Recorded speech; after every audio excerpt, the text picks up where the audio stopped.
Norman Thomas, 6 times candidate for president on the Socialist Party ticket, said the American people would never vote for socialism. But he said under the name of liberalism, the American people will adopt every fragment of the socialist program. When this bill is law, 3 strikes and you're out will be the law of the land. They are absolutely destroying the traditional Western civilization right before our eyes. And I consider it part of my responsibility as President of the United States to fight against negative stereotypes of Islam wherever they appear. The intent of the founders, that's what the Supreme Court is supposed to do. I declare, I'm not going to pay for that wall. Donald Trump want to protect our nation because he said that if he's in office, he will find the enemy and destroy the enemy. Welcome to the Abolitionists Roundtable, your all-access pass to the 2016 Red, White, and Blue Conservative Revolution. Join the conversation at 734-822-1600. Now here are your hosts, Del Marsh, Phil Stargell, and Janice Daniels. In Chelsea, and we are at 8th and 16th. We are the tallest building in the area, and my window faces south, so it looks directly onto the World Trade Center. And I would say, approximately 10 minutes ago, there was a major explosion from probably, it looks like about the 80th floor. It looks like it's affected probably 4 to 8 floors. Major flames are coming out of the north side and also the east side of the building, yes. And it was a very loud explosion followed by flames, and it looks like the building is still on fire on the inside. Which building are we talking about? The one that's westernmost? Let's see. Yes, sir. So it's coming out on the north side and the east side of the building in the westernmost tower. That's correct. You're over in Chelsea. Did you hear the explosion from your position? Yes, we did. As a matter of fact, we heard it, and because I was just like standing there pretty much looking out the window, I didn't see what caused it or if there was an impact. So you have no idea right now? There's another one. Another plane just hit. Right, oh my God, another plane has just hit. It hit another building, flew right into the middle of it. Explosion. My God, it's right in the middle of the building. This one into the east tower? Yes, right in the middle of the building. And right now, that was definitely looked like it was on purpose. You saw a plane? Yes, I just saw a plane go into the building. Why do you say that was definitely on purpose? Because it just flew straight into it. It didn't look like it was, and it didn't look like a commercial jet. It was a smaller plane. It was definitely a smaller plane. Can you characterize the scene down there right now for us? Now, on the... Yeah, as you can look down to the street? Yes. From your vantage point? On the second building, I think that the further one, the east side, there it looks like it's about, I would say 15 floors lower than the first building, and there's now flames coming out of that building as well. They're both completely on fire. Now, I'm looking at what was the West Tower, and it looks like the fire on the north side of that tower is a little bit lower, but it looks like it's the same building. You're saying it was the other tower that absorbed the second impact? That's what it looks like, exactly, from my perspective. Wow. Thank you. Good morning. Welcome to the Abolitionist Roundtable. This is your host, Del Marsh, sitting in the driver's seat. I want to thank you for joining the Abolitionist Roundtable. The mayor is on assignment this morning, and we have with us this morning Phil Stargell. And what you were listening to is courtesy of CBS News. That was 9/11/2001.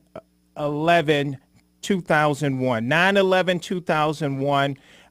That you heard when the first building was hit, and this lady was on the phone with the news commentator Bryant Gumbel, and there was a second plane that hit the World Trade Center. And so tomorrow we're going to celebrate and we're going to honor the men and women, and we're gonna remember that it was 15 years ago, just 15 years ago, that this happened, that there was an attack on our country.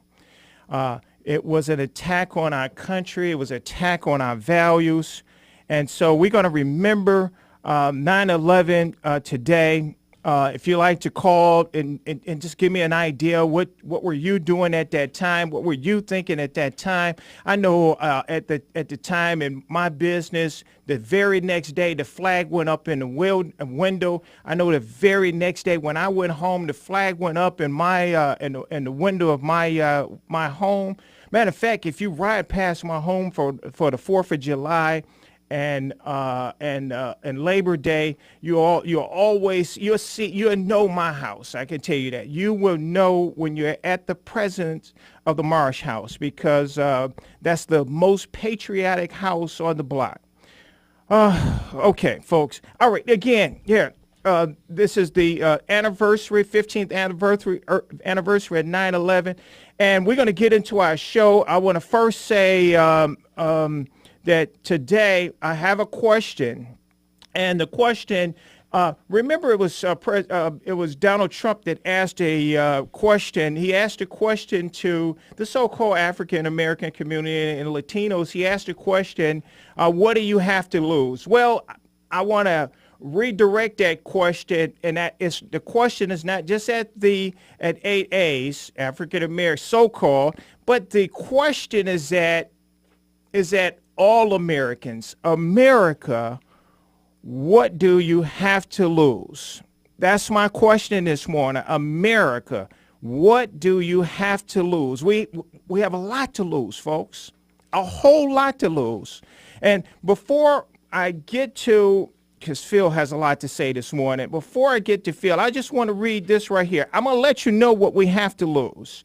It says, this is from NBC News. And this is dated a couple of days ago, and it says Obama nominates possible first Muslim American judge to federal court. Again, now we just heard that the drama of what happened just 15 years ago. A few years later.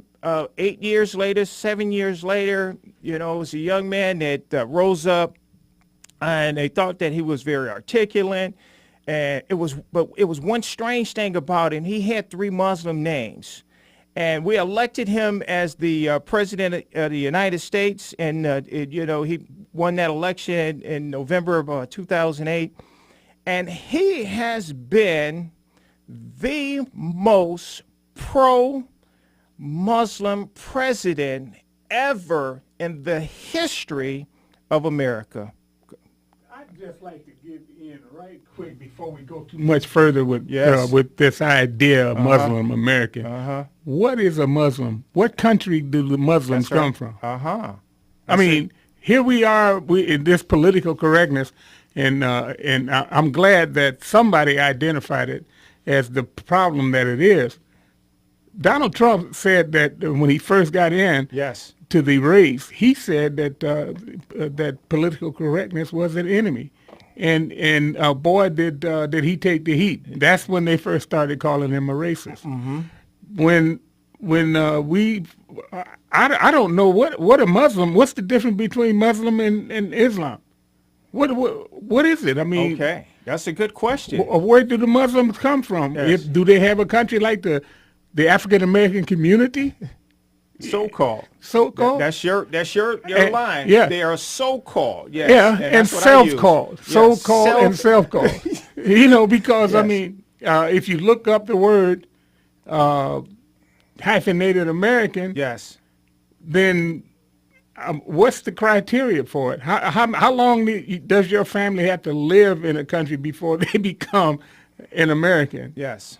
And how long, far back do you go when we were first given the right to be Americans? Yes. By the Congress, the body, the ruling body, the lawmaking body of this country passed an amendment to the Constitution to include Black Americans as full-throated Americans.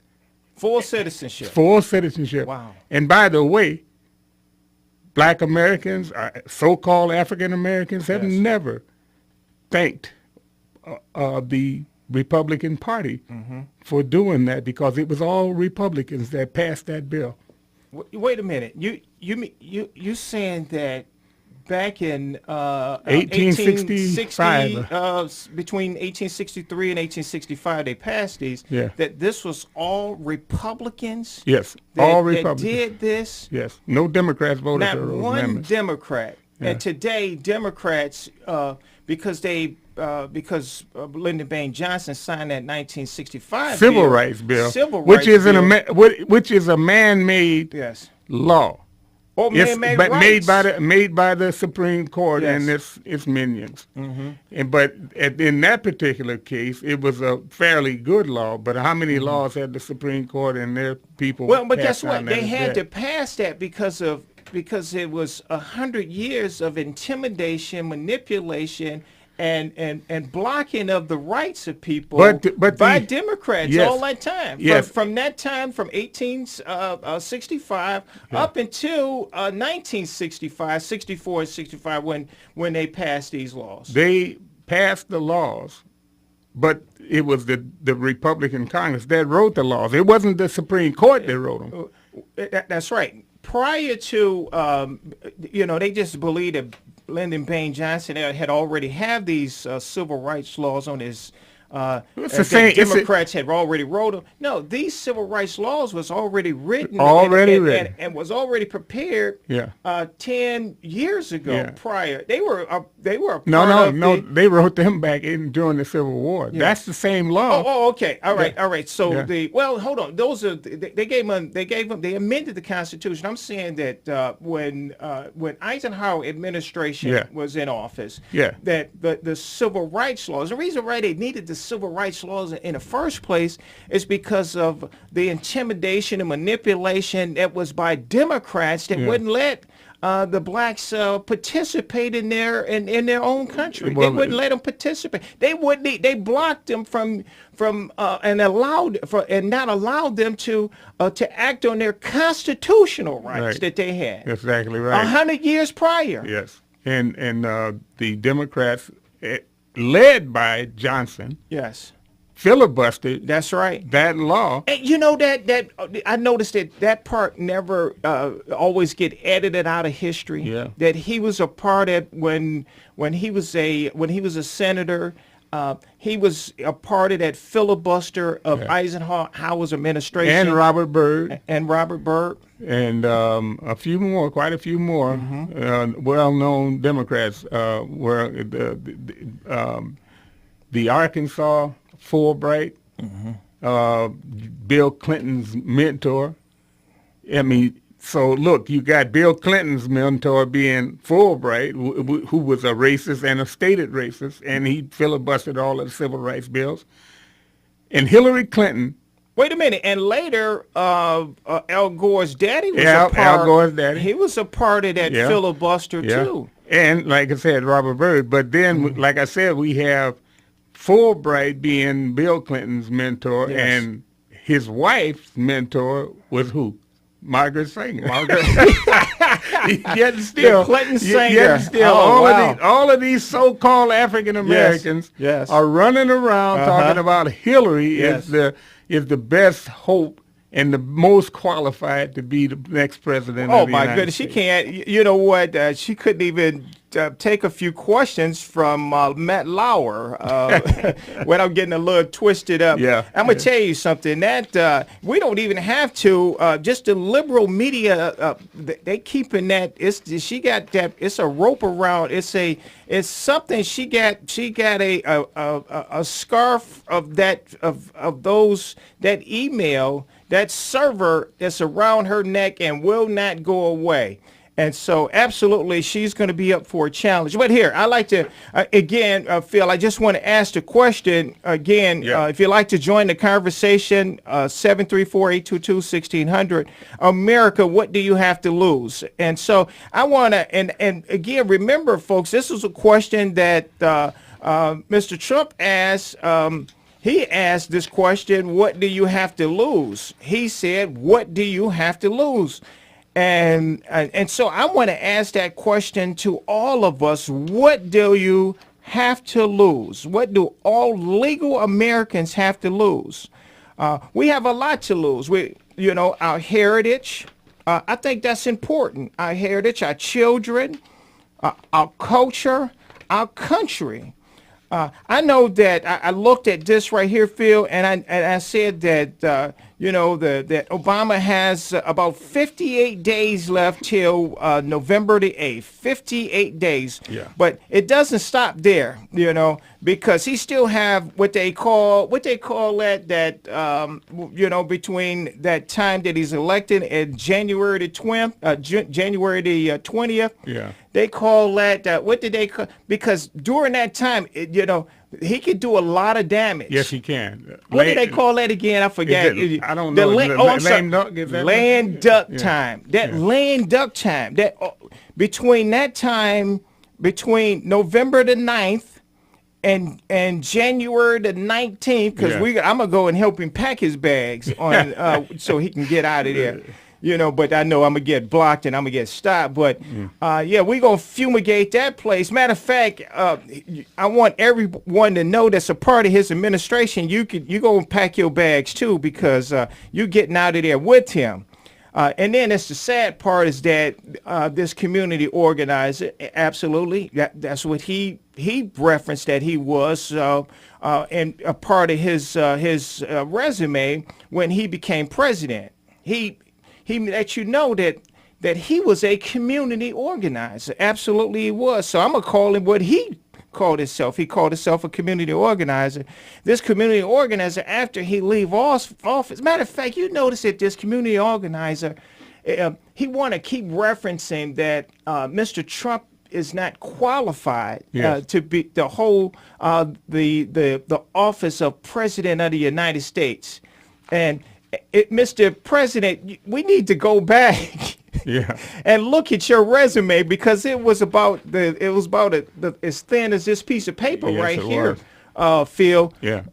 And so, but Phil, it looked like you have something else that you want to say, because I'm gonna try to keep it moving. But go ahead. Well, no, go ahead. But here again, I believe, Phil, that there's a lot that we have to lose, and the reason I say that is, and I want to make an announcement myself publicly today, right now.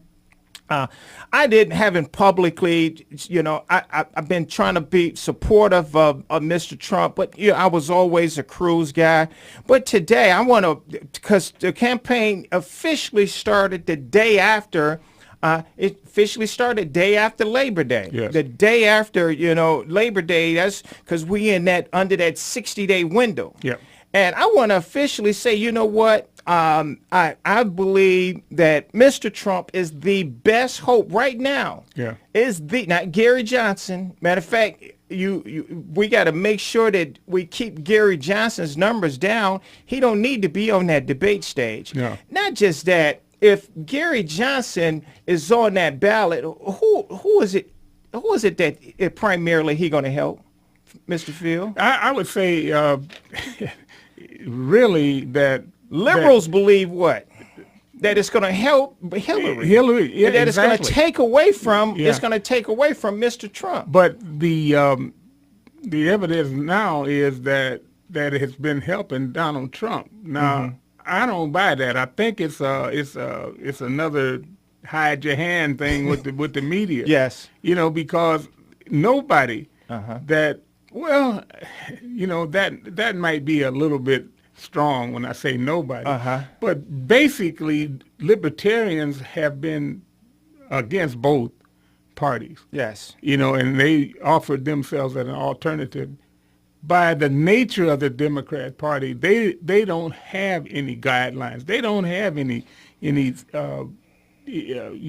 they're just out there. Whatever comes up, they put it forth, and they don't really adhere to the Constitution. Look, right now you see what really is the Democrat Party is about. They don't want law and order. They don't want any respect for the military or the police. and it's showing. And these are the people that are in the Democrat Party, and they are driving the agenda of the Black Lives Matter has controlled the news cycle for about the ever since the first of the year. Yeah. With this nonsense, they control it, and they have made everybody that wants to pay just that, Phil. The president has given them a seat at the table. They're at the head of the table. They were invited to the White House because Obama's leading from behind. Yes, Hillary is following whoever is in the party with a couple of votes for her. Mm-hmm.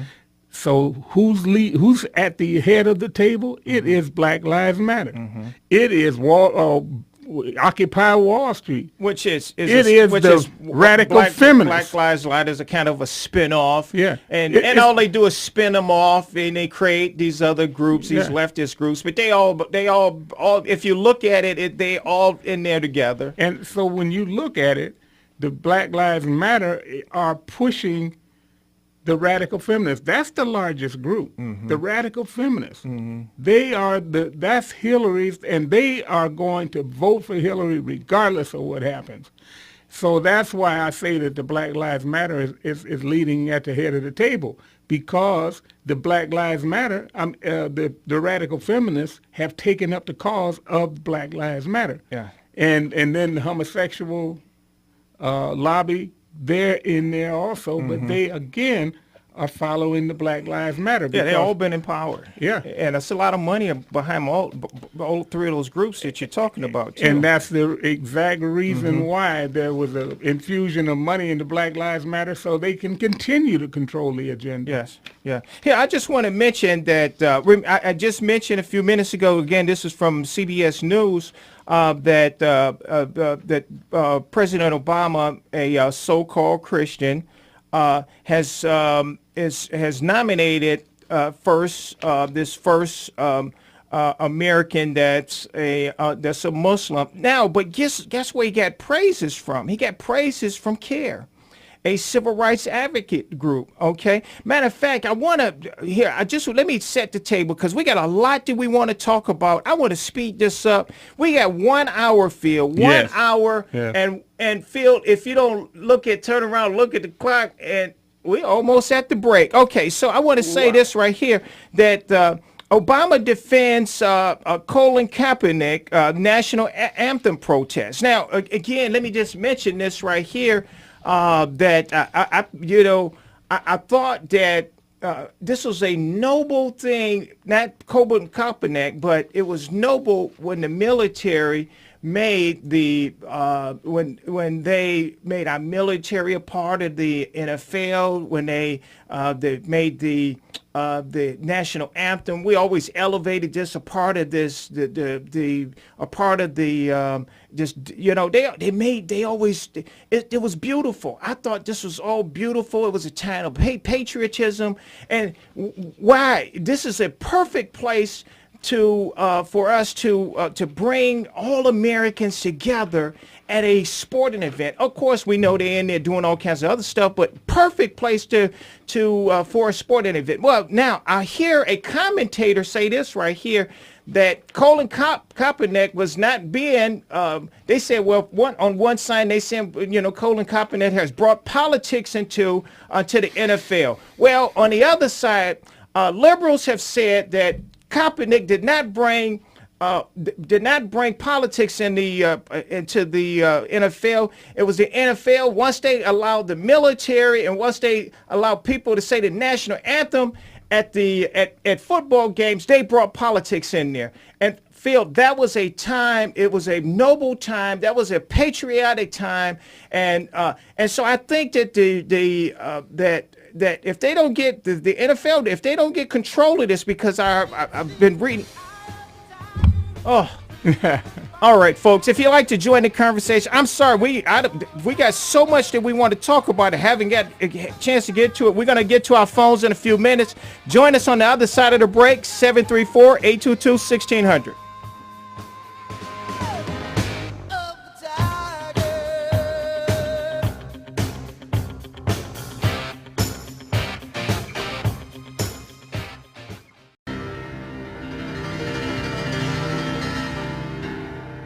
You're listening to the Abolitionists Roundtable, patriotic, red, white, and blue, conservative all-access radio, with your hosts, Del, Phil, and Janice. They're leading the charge in advancing the conservative revolution.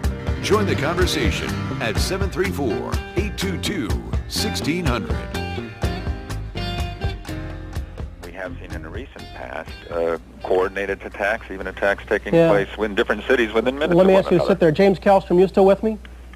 Be with you for another minute or so, Brian. Okay. The White House has been evacuated. Is that action that's normally taken as precautionary an attack like this, or is that in direct response, you would think, to a specific threat? Brian, I would say none of this is normal. No, you know what I meant. And I think probably just knowing a little bit that I know, sitting outside now and seeing what's happened here, I think that's probably very prudent. I'm looking, Mr. Kallstrom and Mr. Jenkins, I'll tell you as we alert everyone else, that I'm looking at a report here from Reuters that a Palestinian group has claimed responsibility. Oh my goodness. Oh my goodness.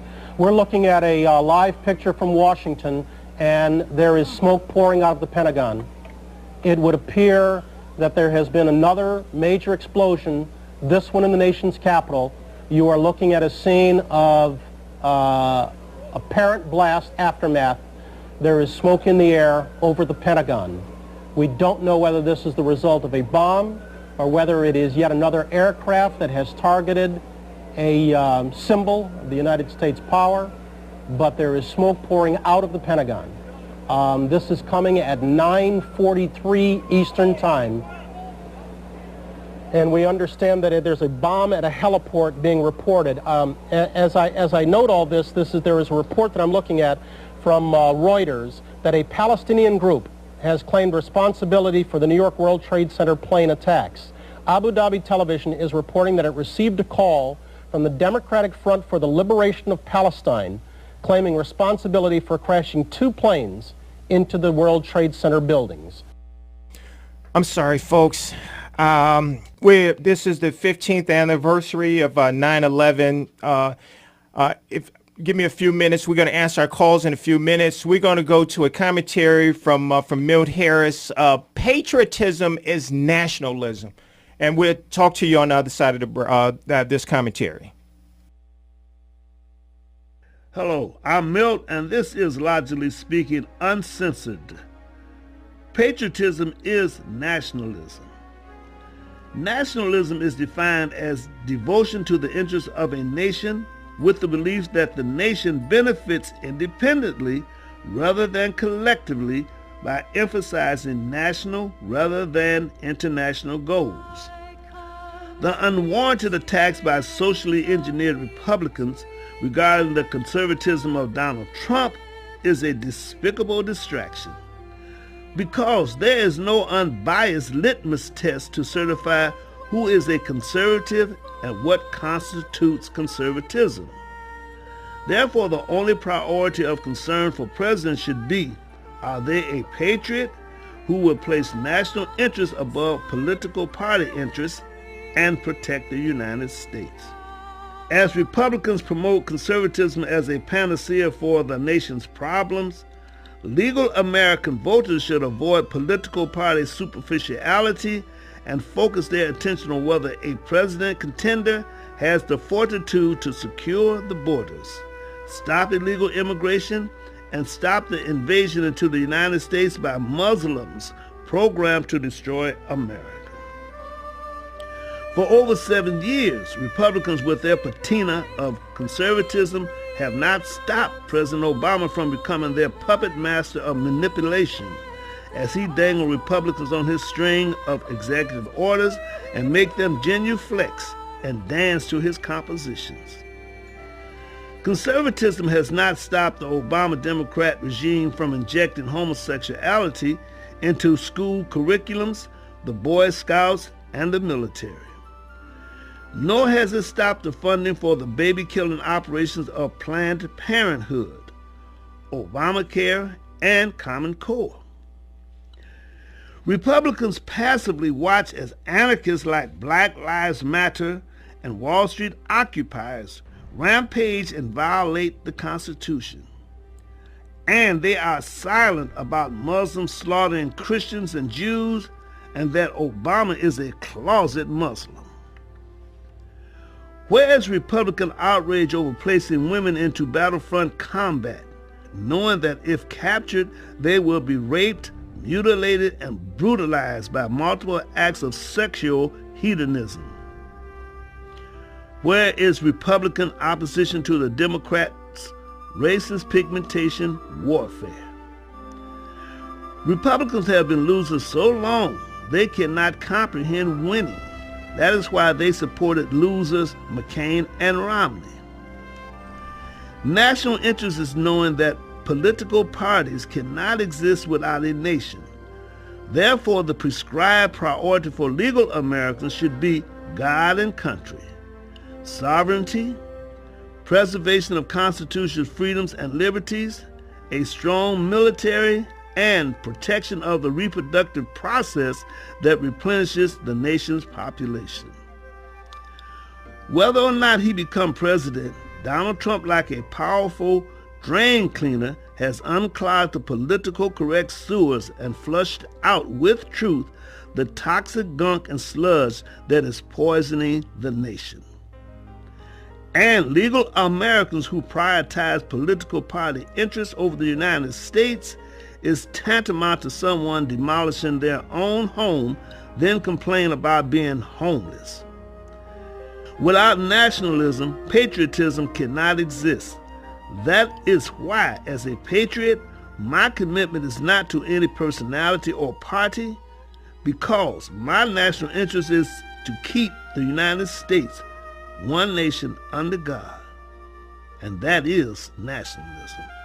I am Milt, logically speaking, uncensored, saying, think about it. All right, thank you for joining the Abolitionist Roundtable.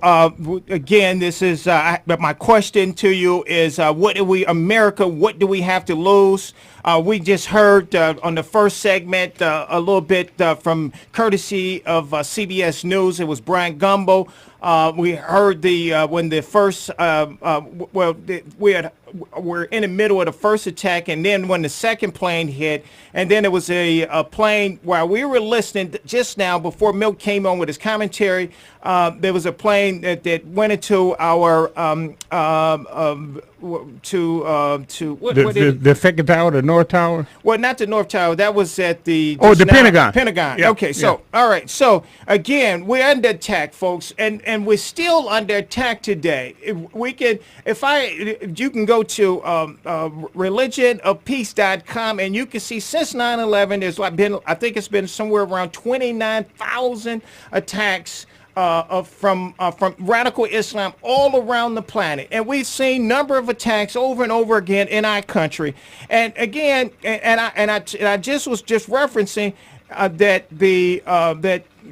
we had this guy that came to prominence, blah blah blah blah blah, and he had 3 Muslim names. We had to be concerned about that, but he was from he was from a certain, he was somebody that wasn't known, and we still vetting this guy today. We're still learning about him today. So, but anyway, I just mentioned that he just nominated the first Muslim, Colin Kaepernick. He sat down for our national anthem. He said that that until something changed, he called us all kinds of names. Matter of fact, here, but before we go to the phone, just hold on just a minute. I'm gonna get to you, because it's a lot to talk about. Just think about it, folks. We have so much that we need to try to squeeze in. I think it's number 701, Derek. This is a little bit of Colin Kaepernick. We want to hear from him exactly what's his problem. What's your problem, young man? And let him tell us. What are you trying to accomplish? What would you like this to be the end game for you? That's basically. Ultimately, it's to bring awareness and make people, realize what's really going on in this country. There are a lot of things that are going on that are unjust. People aren't being held accountable for, and that's something that needs to change. That's something that, this country stands for: freedom, liberty, justice for all, and it's not happening for all right now. Is this something that's involved as a philosophy in your mind, and how has this kind of progressed that you make a stand like this? It's something that I've seen, I've felt, wasn't quite sure how to deal with originally, and it is something that's evolved. It's something as I've gained more knowledge about, what's going on in this country in the past, what's going on currently. These aren't new situations. This isn't new ground. It's things that have gone on in this country for years and years. Thank you very much. Okay. All right. Thank you, Mr. Kaepernick. Now, yeah, all right. So he said, as I looked in history and I look today, matter of fact, if you look in history and you look at who's in charge today, history and who's in charge reflect the trouble. The trouble that we see is from the Democrats, because they the ones that created all the problems, and they're in the power seat right now, the driver's seat. Exactly right. And this young man, he's not a young guy. Yeah. He's about 38 years old. And misdirected, and he don't know what he's talking about. And he's talked about there's no choices for minorities. Mm-hmm. But he's got the choice. But he chooses Democrats, and they are the ones that were responsible for the Civil War. Yeah. They are the ones that were responsible for Jim Crow. Yet and still, as our illustrious leader has said... But he just pointed to, I looked at history. Yeah. But so who was it? Wait, hold on. Yeah. Okay, I'm sorry, Phil. I'm not trying to cut you off. When I look at the police water hosing, the black Americans, and I see the dogs, who were these people? These were Democrats who... People like Colin Kaepernick have forgiven. Who says that? Yes. Our illustrious leader, Reverend Levon Yules, said that if you can forgive the Democrats for slavery, for Jim Crow, for violations of all of the rights, constitutional rights headed toward black Americans. Yes. You can forgive them, but you can't forgive black Americans like us, conservatives that want to preserve our babies, that want to give us the freedom to make our own decisions. Yes. No, they want the government to make all of the decisions. And all we trying to do is protect our country, our culture, our posterity, and our heritage. I think that's important right there. Exactly right. And if we don't have a country, like Milt just said, if we don't have a country, then it's not about at this point. It's not about a political party. It's not about a personality. If you don't like Mr. Trump or not, I can find a lot of flaws on him. I can. If I have a revolver with Hillary Clinton, all 6 of the bullets are in the revolver. If I pull it, no matter what happened, I'm gonna get killed. With Mr. Trump, at least it's 1 bullet in the revolver. I can spin it. I can shoot it. I might not know, but I believe that he can be. We can lead him and help him a little bit more in the direction. See, because he don't have any political loyalty to nobody at all. His loyalty is to trying to promote this country. That's right. That's right. This country. Because without a country, it don't matter anymore. That's exactly right. It don't. Here, I'm going to get to you. Our calls right after this. I want to just mention this right here, Phil, because this is something I missed a few. This is back in October of last year. It says the Obama administration banned all pork products from prison menu. Again, this is courtesy of CNS News. Again, here, this is from Christian News Today.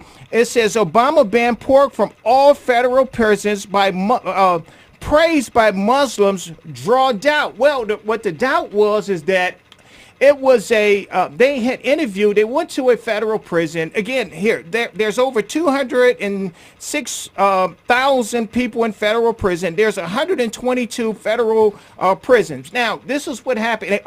Here, again, remember I mentioned that when he just nominated a Muslim judge.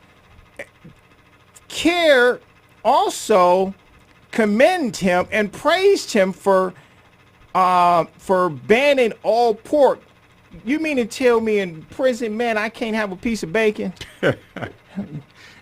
I like bacon. So you believe, and so here they went to this prison guard, and they was interviewing him. He said, I've been in the prison, I worked in the prison system, federal prison for 15 years. I've never seen a survey because they came up with this, they come up with this straw man that they did a survey of the prisoners, and they found that overwhelmingly all the prisoners said that they don't want any pork products. I don't believe that. And so I don't believe that. That's where it says they draw doubt, because this officer said, I never seen a survey.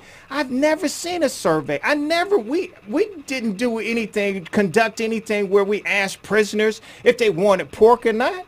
We didn't do anything. So where did that come from? This is again, and Phil, where is it that the sector where the biggest growth of Muslims are today in the United States? In the penitentiary. In the penitentiary. In the penal system, yeah. In a penitentiary. Yeah. So, all right, let's get to the calls. I'm sorry, I still have so much. I was trying to set up something. We're just gonna have to do a part 2 to this. And let's go to Gary in Roseville. I'm sorry, Gary. Good morning. How you doing? Good morning, Del. And to answer your question, Yes. I think we have a lot to gain by Trump, a lot more than we've had for the last almost 8 years. Yes. You talking about, Scary Johnson and Hillary and all. I mean, what gets me is, Gary, he's libertarian, Gary Johnson. The thing is, libertarians are so dangerous because, the real libertarians don't believe in the military. They believe in legalizing all those street drugs. I mean, the whole 9 yards. I mean, but what's ironic is that people think, well, we don't want that, but we'll vote for Hillary. The thing is, we're getting that with the Democrats. You're talking about Gary Johnson? Well, Gary Johnson. We're getting that. We're getting libertarian stuff through the Democratic Party. Okay, I see what you're now saying. it's like opening up all the bathrooms. The bathroom sharing stuff with all the sexual perversion involved, and we got medical marijuana. We've got all these things just flourishing. That we've had under Democrat rule on a lot of these places. It's ridiculous what's going on. I think we have a lot to gain with Trump. All right. A lot. All right, I'm with you. All right, we're going to put you in the column that you said we got a lot to gain with Trump because... let's not forget that the libertarians are for illegal immigration. They are for open borders. They are open border people. And we know that the Democrats certainly have never bothered to seal the borders either, All right. So, I mean, people don't realize, they don't want radical libertarianism, but they've got radical liberalism, which is almost the same thing under the Democrats. All right, Gary. All right, my friend, I'm going to have to keep it moving. Okay. All right. Thank you very much for calling. We're going to continue this next week. We're going to do a part 2 of this because we still have a lot on the agenda. Let's go to Bruce from Grosse Pointe. Good morning, Bruce. Hey, guys, I'm with Gary. I'm with Gary. And let's not forget, Gary Johnson would just open the floodgates for taxpayer funding for Planned Parenthood. Yeah. Oh, yeah. Oh, yeah. Yeah, but did you guys watch any of the Commander-in-Chief forum the other night? Yeah, a little bit. Very. Well, Matt Lauer, a contributor to the Clinton Foundation. That's right. That's right. Tried to put Trump on the spot, by saying you know more about ISIS than the generals. And, like I said to somebody else, I said, if Donald Trump should have said, looked Matt Lauer square in the eye and said, Matt, look around you. Everybody in this room knows more about ISIS than the generals do. Come on, I'm telling you. Come on. Well, Mike Flynn was on with, I think he was on with Hannity, but they were referencing something on Megyn Kelly's program. She was sitting there with a couple of commentators and saying all these generals have to be fired for cause and all that sort of thing. Well, no, they don't. There may be a law that says they have to be fired for cause, but since when has Obama ever seen a law he didn't like? He could disregard. Yep. Mike Flynn himself said that he was fired. for basically saying, trying to talk sense to Obama that your foreign policy in this regard is almost suicidal. Yeah, absolutely, and we can see it. I'm sorry, Bruce. No problem, I didn't guys. get a chance to get our calls. We wanted to make sure that we get everything again. We have one more. We want to clear this line before we get off. We'll see you. Talk to us. Call us early next week, and I get you right on. Okay, thanks, guys. Take care. Fascinating show. All right, as thank always. you. God You're bless. welcome. God bless. All right, we're going to go to Scott from Westland. Good morning, Scott. Good morning, gentlemen. I just wanted to share my 9/11 memory, and I'll do it real brief. I understand your time is of the essence. Yes. My uncle worked at the Pentagon for 12 years, and we weren't sure if he was there after we heard that the Pentagon was struck. And what I remember 9/11 doing is it actually emboldened this country to show patriotism. It showed patriotism between Muslims, Christians, Catholics. It just didn't matter what your faith was.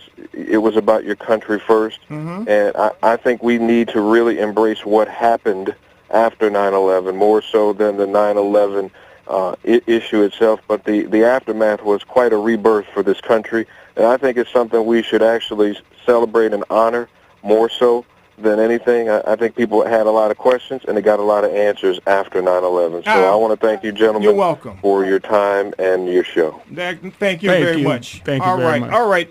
Yeah, Phil, we're getting close to the end of the show. Phil, folks, if you'd like to help us continue this conversation, we need your support. If you don't mind going to our website, artofmichigan.com. There's a donut where you can click on and you can show your support financially. Second, you can go to our website, artofmichigan.com. There's a YouTube right to the right on the right-hand column. Click on that YouTube and go to we got all the archives of all our shows. Go ahead and subscribe and become a member.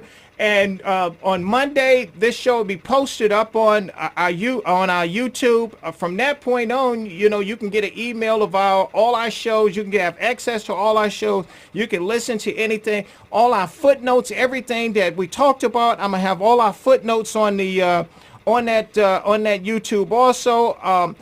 Folks, it's just so much I wanted to get into. Kaepernick. This is from Celebrity Sports.